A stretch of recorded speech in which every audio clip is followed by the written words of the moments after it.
colder than cold one Christmas Eve, just before midnight, I believe, and I was headed for home down the main street of the town. I had an icicle hanging off of my nose, and my toes were numb, they'd likely frozen. A sugary dust and the snow had coated the ground.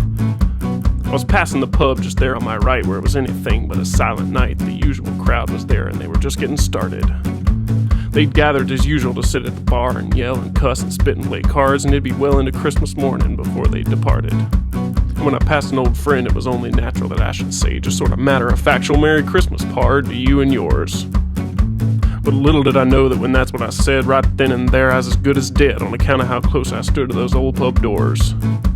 You see, when that holiday greeting escaped my teeth, it didn't just encircle my head like a wreath, it drifted through the cold night air and into the bar. Then it made its way past whiskeys and beers, through the noise and the smoke, all the way to the ears of a man playing poker at a table by the far. He held a straight flush in one hand, a cigar in the other, and across his knuckles was tattooed the word mother, and the name of this man was Dingo. He always won because he always cheated, and if you accused him of it, you'd be shot where you were seated without so much as an adios, amigo. His heart was blacker than a buzzard's butt, and the only thing he loved was a mangy mutt. He'd won playing craps with a pair of loaded dice.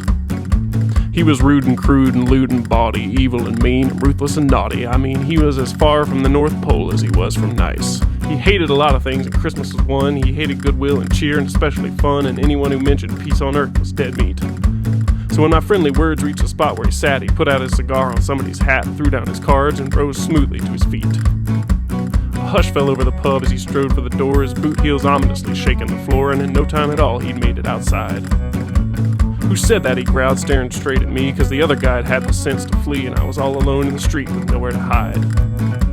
My hand went to my side, and my gut did a flip, because there was no gun there on my hip, and I just barely kept control of my bladder.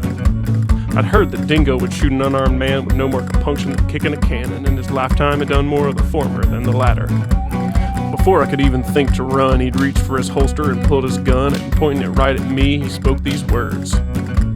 I'll ask it again, and I'll ask it slow, and if the answer's no, I just might let you go, but you'll get a bullet if that was your Merry Christmas, I heard.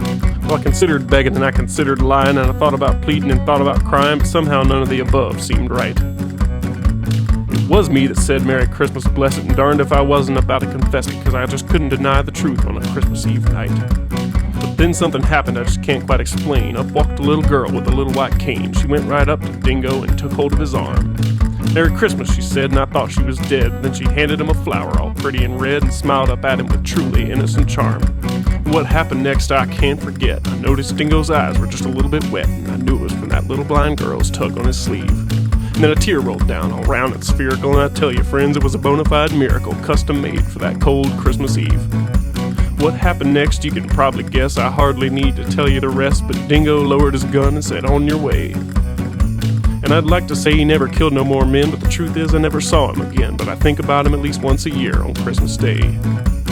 Friends, as our world spins and whizzes around east and west and up and down, remember it takes all kinds of folks to make this thing go. And the light of Christmas is never gone, it burns the brighter on and on, even for a man like Dingo.